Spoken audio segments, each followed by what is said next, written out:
দাদা ভাই দিদি ভাই নমস্কার। আজকে আমি ডাইল ডাইল রান্না করুম আমদের টক ডাইল। এই নাতিরে প্রতি মাছ খায়, মাছ ভালো লাগে না গরমের সময়। আমি আম ডাইল রান্না করি, টক ডাইলটা ভালো লাগে। আপনারা দেখতে থাকেন, এইভাবে রান্না করে খাইয়ে। ডাইল দিয়ে আম দিয়ে রান্না করুন। আমার নাতি ভাইরে খালি করে মাছ রান্না করি না, মাছ ভালো লাগে না গরমে, টক ডাইল দিয়ে ভালো লাগে। 300 ডাইল আজকে দিন বইরা খালি টক ডাইল দেখি। গরমে যা পরিস্থিতি আজকে আর 3 ডিগ্রি বাড়বো। আমি এখন জলটা দিলাম, ডাইলটা ভালো করে ফুটিয়ে জল দেবো, তার আম করবো।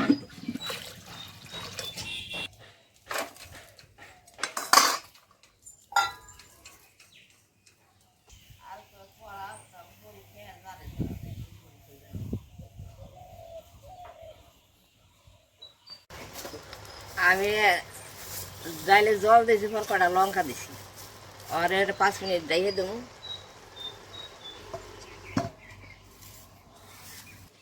আমার ডাইলে সিদ্ধ গেছে, আমার নিলাম।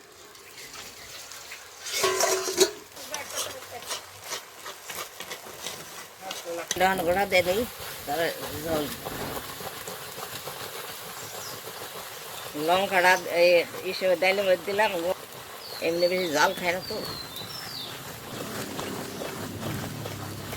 পাবলিকের রান্না বুঝেনি তো। আমি ডাইলে জলটা দিয়ে দিলাম পরিমাণ মতো।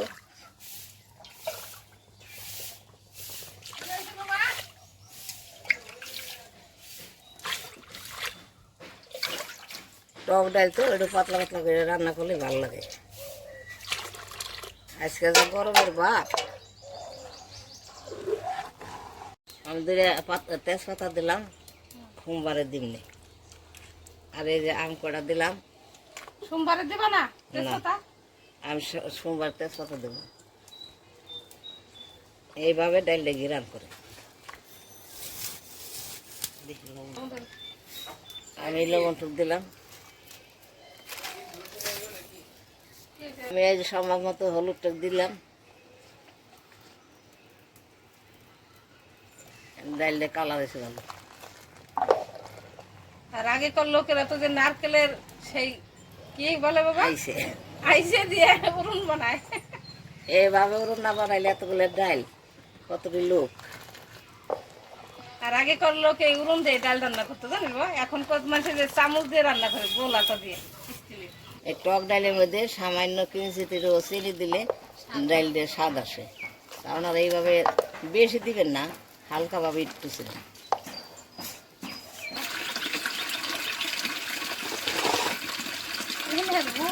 ডাইলটা হয়ে গেছে, আমি এখন ডাইলের সোমবার দেবো।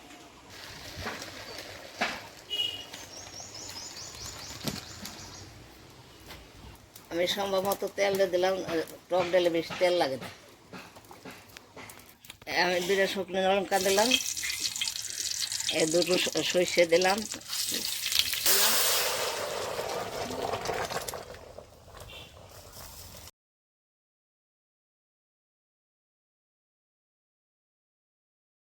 আমি ডাইলটা নামিয়ে নিলাম।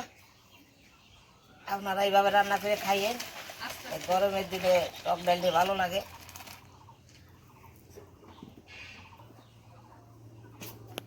কয়দিন ধরে মাছ কুছ খাইতে খাইতে পুষ কুমির মাছ, কেদা খাসা মাছ ভালো লাগে না।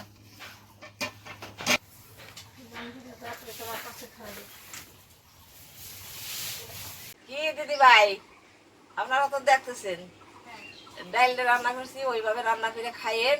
কেমন হয় আপনারা কমেন্ট করে জানাইয়েন।